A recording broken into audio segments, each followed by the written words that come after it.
Attention. Lockdown. Lockdown. Lock the doors. Stay away from the windows.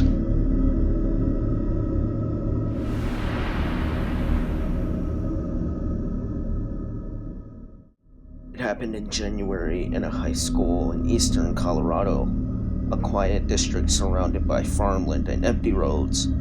The school had just come back from winter break, and most students were dragging their feet into third period when the lockdown siren begun. The principal then came on the loudspeaker and said, "Immediately go to the nearest room and lock and barricade the door. Stay low and stay quiet." In room 308, Mr. Leary, a veteran math teacher, followed protocol without hesitation. Doors locked, lights off. Students huddled beneath the windows. The tone in his voice told them it was real. Moments after the lockdown started, a chilling image appeared on the school's security feed. A man, dressed in all black, walking calmly across the back parking lot. He wasn't a student, he wasn't a staff member.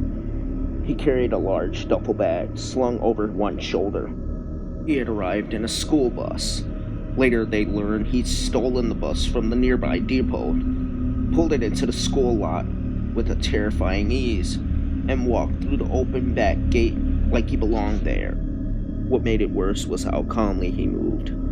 He didn't run or panic, just strolled along the pavement as if on a schedule. A teacher spotted him trying doors, one by one, moving from the gym entrance towards the main building. Then came the pounding, the front doors rattling violently, fists slamming against the glass. He shouted something, but the words were muffled. That's when a student, watching from the second floor window, saw what was in the bag. It wasn't books. It was a rifle.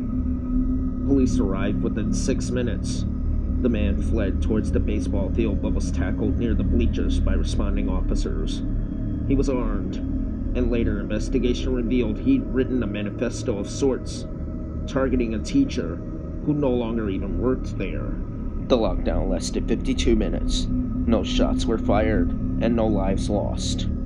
But the school never reopened its backlot again. Gates were reinforced, bus protocols overhauled, and students were no longer allowed outside during passing periods. And every January, the faculty quietly remembers the day a stranger stepped off a stolen school bus and almost walked straight into a tragedy.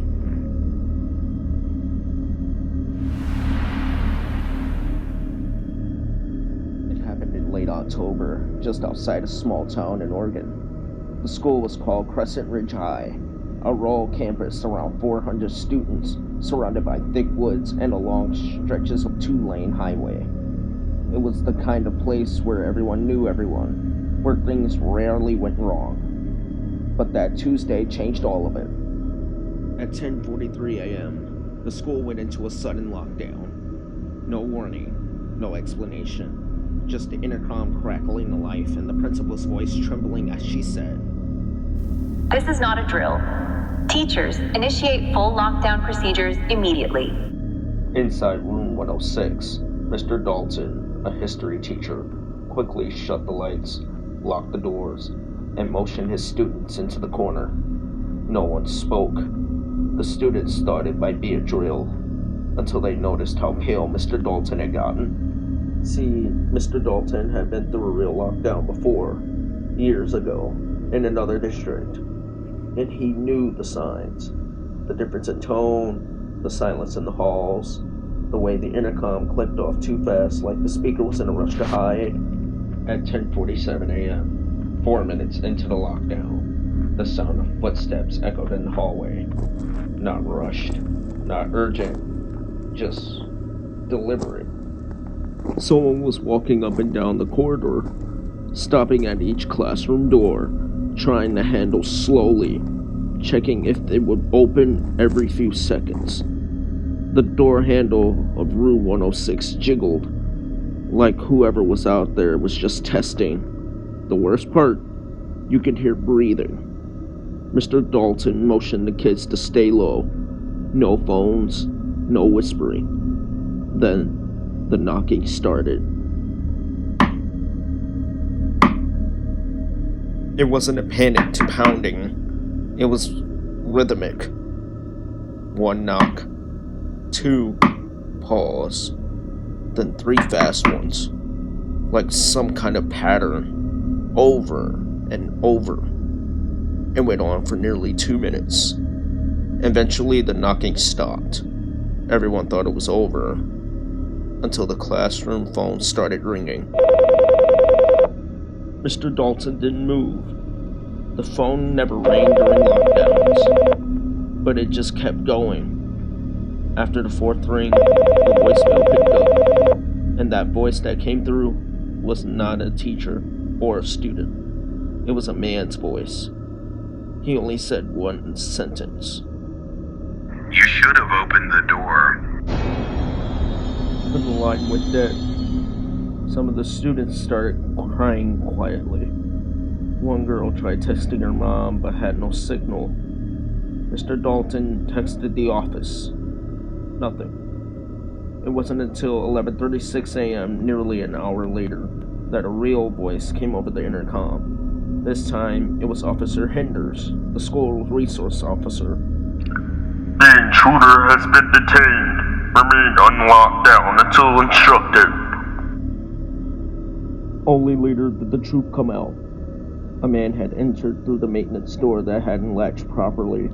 Nobody knew who he was. He wasn't armed, at least not with a gun, but he had zip ties, a hunting knife, and a printed list of classroom numbers. That same knocking pattern, it had been reported in 3 other rooms before the police arrived.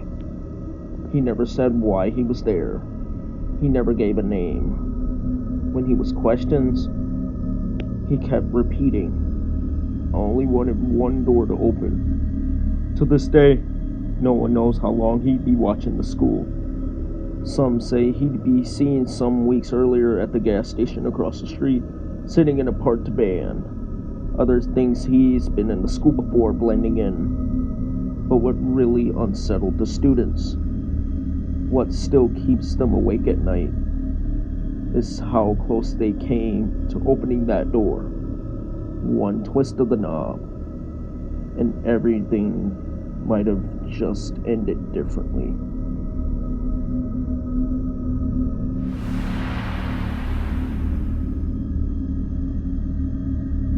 Eastbriar High School has a dark past. 10 years ago, a teacher had a mental breakdown and was quietly removed after making violent threats. It was hushed up. No press, no police. He vanished. No charges, just transferred.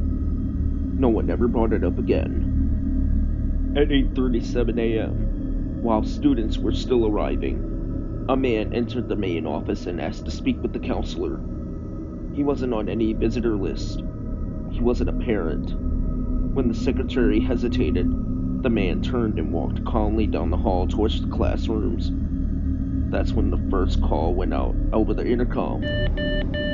Teachers, we are in lockdown. This is not a drill. Mr. Langston was prepping for the first period when the lockdown hit. The kids haven't even sat down yet. He reacted fast, locked the doors, turned off the lights, and ushered everyone behind his desk. From the window, they could see movement in the hallway. A man in a brown trench coat. He was talking to himself, gesturing wildly, holding on to something small and silver in his hand, possibly a blade or a small firearm. He stopped in front of room 301 and smiled. He mouthed something through the glass, just 2 words. "Remember me?" Mr. Langston's face went pale. This man was the former teacher, the one from the whispers. Langston had been a student back then. He remembered his eyes. Suddenly, the man started banging on the door, not trying to break in, but just knocking, over and over, calm, slow, rhythmic. Then he placed a USB drive on the floor, then walked away. SWAT arrived 28 minutes later. The man was arrested in the gymnasium, unarmed, but rambling about lessons unfinished, students ungrateful, and something about cleansing failure.